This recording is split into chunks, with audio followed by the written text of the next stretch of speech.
Eby'okuffa kwa Gen Elly Tumwine embeera bweti bweli biibino tubireese Catherine kusasila takikiriza bigwedde mukomera Rita Kagwa n'amawulire amalala mangi nnyo gabeera wano wokka ku Clarity Source 256 n'enkubuuzako gwe omulungi atugoberera ne gamba okola kyama nnyo okubeera nga weesiga the number one trusted source kutuusako amawulire agatabeerako okulimbagano gotusooka gakasa ne tulyoka tugakuweereza gwe omulungi atugoberera ate n'abasubscribe nga tukusaba ne tugamba please go ahead and subscribe nyigawola beche ekigambo ekimyufu notification bell gitekeko atoro ebisigadde bibeera nga bikwatagana ku information obeerenga otwesiga kuba tweyama okubeera nga tukuwa amawulire agatabeerako nfuufu agatabeera nabyanjwanjwa mu kaseera kano njagala tutandikirawo bya information olunaku lwabadde lwa Sunday n'ennaku eziyisa amabega munnange ne tufuna amawulire agatali malungi yadde n'omulundi n'ogumu ag'okubeera nga te Gen Elly Tumwine yali avudde mu bulamu bw'ensi abantu ab'enjawulo bagenda maaso n'okugamba nti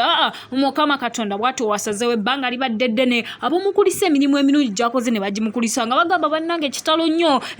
nnyini ddala naye nga wotumanya aba Clarity Source ffe tetumala googera era amawulire ago tetwagafulumya nga twagala sooka kakasa mazima kiki ekiri ku ground era nga olaba post eyo okuva eri omuntu eyeesigika yagambye that is fake news aga amawulire si malungi yadde ate era si matuufu mawulire ganjwanjwa ate ffe Clarity Source tetwogera byanjwanjwa omukulu oyo gyali mulamu newankubadde wabadde wakanyolagano nti yabadde atwaliddwa olunaku olwokuna e Nairobi ng'embeera ye sinunji ekyo kyo tetunaba kikakasa naye nga amazima amatuufu omukulu gyali era ali bulungi bwabeera nga mbeera mbi tusabire musabire naye nga tanaba kubeera nga ava mu bulamu bw'ensi eyo ngenda kujjayo mukwano nkutwaleko ewa matovu ne Tadius katumba munnange tobadde tuli awo ng'ate amawulire gano agashuga tegatutuuseeko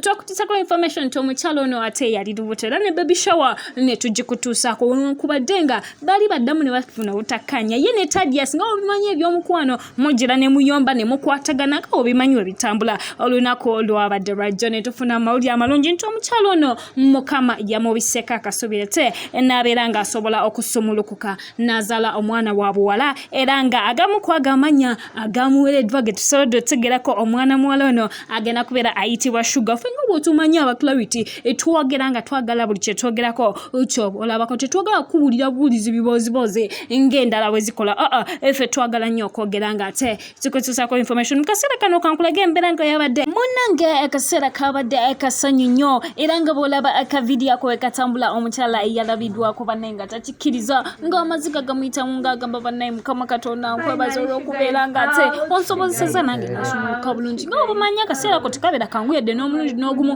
era kyabadde kizibu nnyo okukkiriza lwaki waliwo oba oluusi abatasobola kayitamu bulungi Mukama nga bw'atyo bwe yagera naye nga bw'olaba omukyalo oyo munnaye twasobodde okugenda omulabako ng'omwana bw'agamba bannange Mukama Katonda nze simanyi nange lijja kwebaza nsobodde ote okubeera nga nteeka obulamu obulala ku nsi naye ffe nga otumanyi aba Clarity Source tugamba congratulations eri omukyala matovu n'omukulu Tadius katumba kubanga ate ye we yatuuse mu ddwaliro yaze nabyakulya nabyakunywa n'agamba nakawere wange ffe tetujja linda byabyenda bw'ate sooka onywe kasoda wano nkujjaguza ate mukwano okubeera nga onzaalidde omwana omulala jjukira ababiri banene balinayo omwana muwala omuto amanyikiddwa nga Nanyunja ate basobodde okumwongerako omwana omulala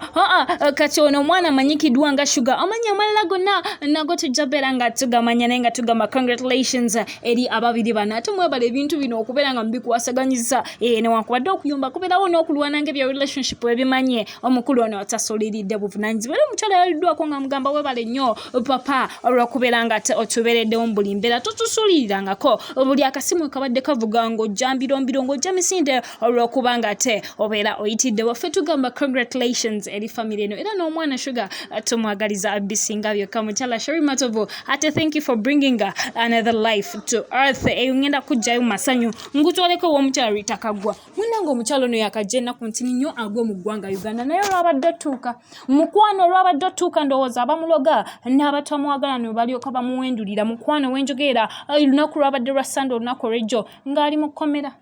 ngali mukomera nga ba British bamututte ku police nga bagamba omukyalo ntwagala soka kwekennenya tali mu mbitawo by'abantu betunoonya omukyalo no simuziwa misango era yatwalidwa ye ne baawe babiri balamba Nigerian baawe nga obimanyi nti baawe mu Nigeria baba tutte bombiriri naye ate nga obimanyi nti socialite bad black ye tobimunyumiza ensonga nga bweri yate bwe kituuka nga ate takwagala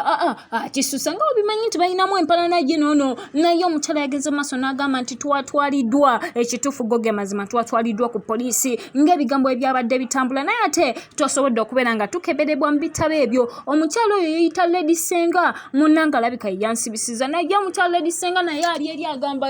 nze yakusibisiza gituufu ojja kiwulira mu lutaka gwe wanvumavumaano mbusaasoma naye nze ataasoma kankulaga ate kyensobola okukola tetumanyi lutalo kiruli wakati w'abana ababiri naye nga ye omukyala lutaka gwe basobodde ate okumubailinga out n'avaayo kubanga oluvannyuma lw'okuzuula nti oba oliawo etalimu ebyo ebitabo ebyokubeera nga alina emisango kikula president naye avaayo n'agamba nti waliwo aba bloggers abakozesa obu internet era nga banoonyezebwa oba oliawo gye gimu ku misango ate egyabadde gyesibisiza omukyalo naye teyasobodde kubeera nga ate mu kkomera abeerayo kumala bbanga ddene yasobodde ate okubeera nga avaayo eyo ago mawulire malungi teyabaddeyo kumala bbanga ddene newankubadde nga ye yasigadde nga akyanoonyezebwa ku zonna ensonga nga ezinatambula bakyamunoonyerezaako kiki kyolowooza ekyamusuubiza bibeera wano wokaako Clarity Source 256 etweyama nti nabyo tujja kubeera nga tubikutuusaako eyo ngenda kujja nkutwaleko omukyala omulungi omukyala oyo tabeera mulala abeera Catherine Kusasila amawulire agali eno malungi merero omukyala ono munnange oluvannyuma lw'okubeera nga ebirooto bye buli lunaku byeyongera ogaziwa njagala okugamba nti kati wetwogera ali wali eri ku Nkumba University singa lecturer oyinza ogamba agenda asomesa baana bya muziki si bya muziki mukwano ye kennyini yagenza ate abeere nga afunayo degree mu beds omukyalo ono naye yeegase ku olunyiri n'agamba lwaki siddayo nenfuna degree endala era wetwogeera kati omukyalo ono ate agenda kubeera nga apashunga a bachelor's degree mu beds tumwagaliza ekisinga omukyala Catherine ate webale kubeera nga oyina kyoyagala okweyongerako that's all that we had for today nkwebaza gwatugoberedde negamba okola kyamaanyi nnyo ate okukwesiga okutuusaako amawulire agabeera agatambudde musibe bulungi mweraba